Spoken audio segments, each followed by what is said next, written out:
Good morning, and in today's class we are going to see timer programming in 8051. See, we are going to use timer here for generating a square waveform. Earlier also we have seen a generation of square waveform, but we have generated the square waveform by using delays. And moreover, we have generated the square waveform with 50% duty cycle. Okay, but here what we are going to do is we are going to write an assembly level program, assembly language program, to generate 1 kilohertz square waveform with 60% on and 40% off in port pin P2.3. okay, in port pin P2.3 as mentioned here. Okay, and take the crystal oscillator frequency to be 11.0592 megahertz. You can use timer 0 in mode 1. Mode 1, you know, it is a 16-bit timer. It is a 16-bit timer, and use timer 0.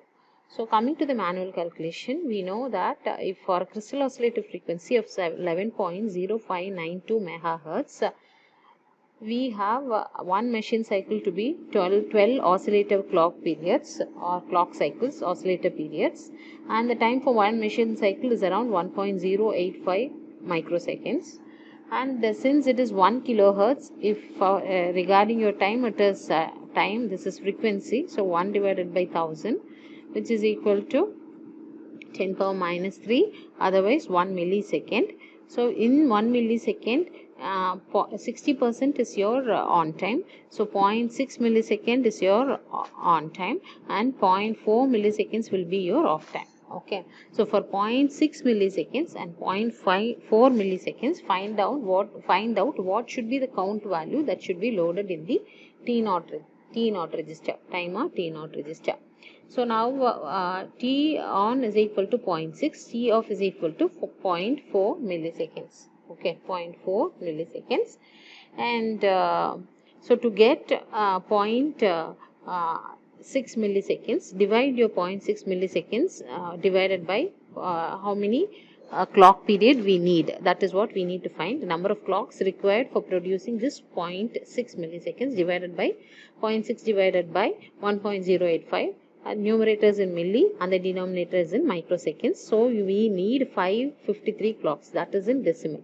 Okay, so we know it's a 16-bit timer. It is 2 power 16, which is nothing but 65536.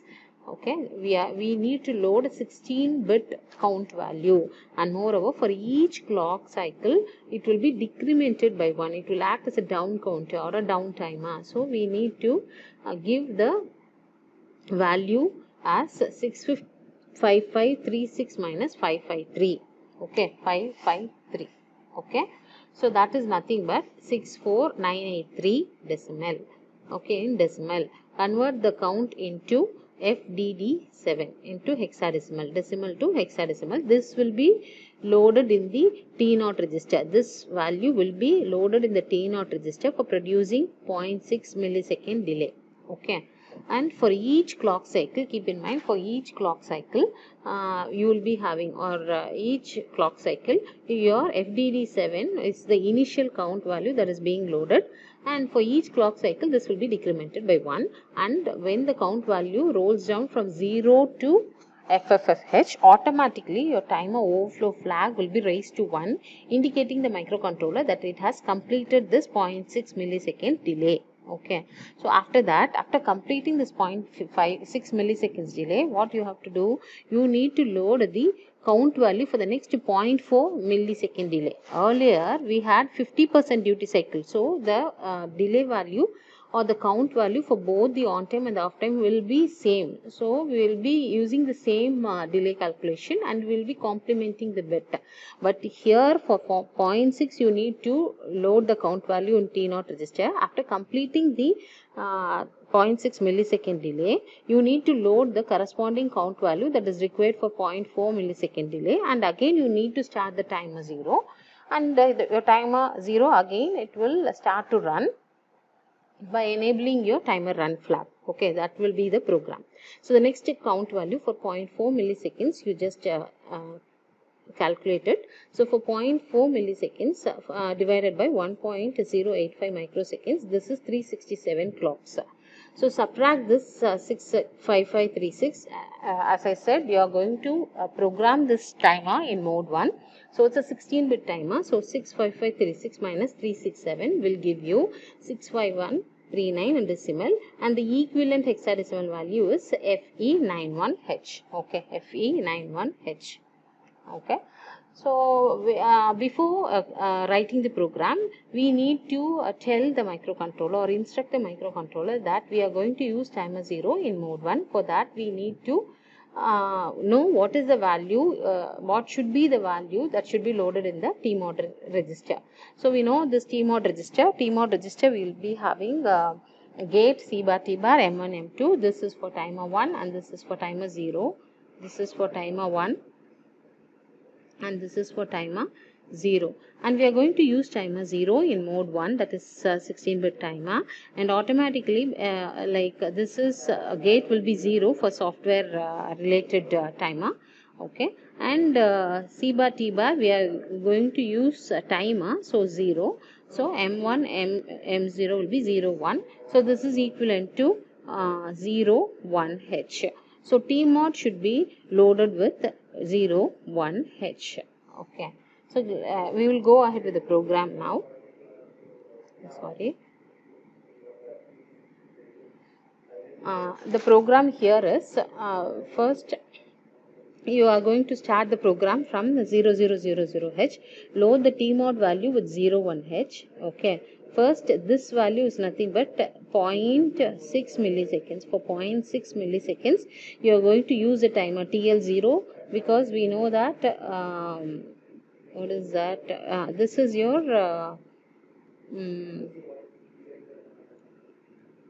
first 0.4 milliseconds. Okay, 0.4 milliseconds. First they are loading 0.4 millisecond. First off and then on. Okay, either way it's right. So FE91, first what we are loading is 91 and FE for creating a 0.4 millisecond delay. 0.4 millisecond delay. Okay, so clear P2.1 means 0, because for 60% it will be on, for 40% it is off. First thing we have loaded only the 40% delay value, so it should be off, and whatever you are creating the square waveform, that is in P2.3. so clear that pin, it means 0. So initially this is 0, initially this is 0. Okay, and now what you need to do is call your delay program. Now I am going to call a delay.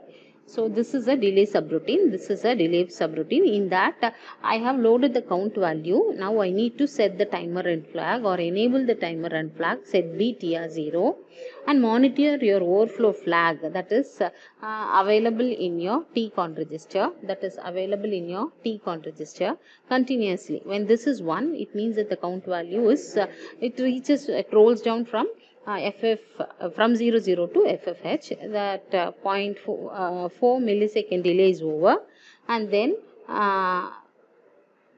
after completing it, clear TR0, the bit and TF0, and return to the main program. Where you left is here. Okay, here you left. What is the next instruction? Again, what you need to do? You need to, after this 40%, I need to create 60%. So I need to load the second value.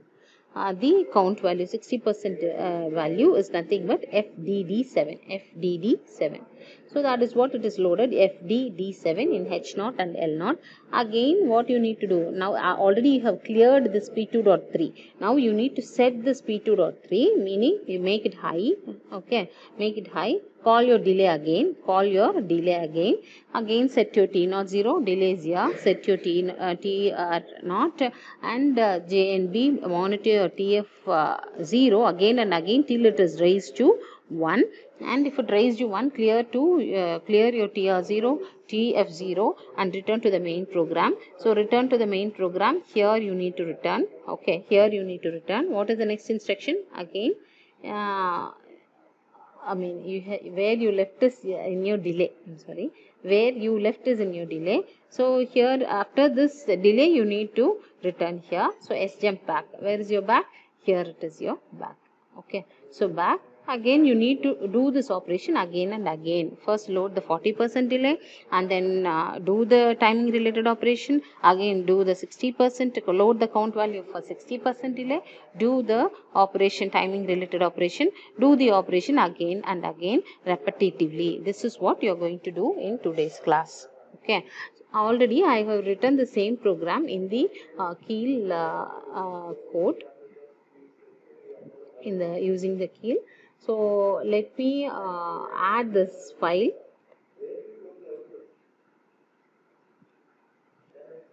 Okay, so I have added as experiment number 6. So add existing file to source group. So add existing file to source group. Experiment number 6 is timer. So I have added. Okay, and then add and then close. Check here in the source group, it is now added. Okay, so this is your timer program. So I have loaded. We are going to see in P2.3, and in the same way build, rebuild, debug. Okay, and then let me run. See your logic analyzer. Already I have said P2.3 in the logic analyzer signal. It's a bit type, and you can take any color. Okay, let me take a dark blue color. Okay, or some other color even.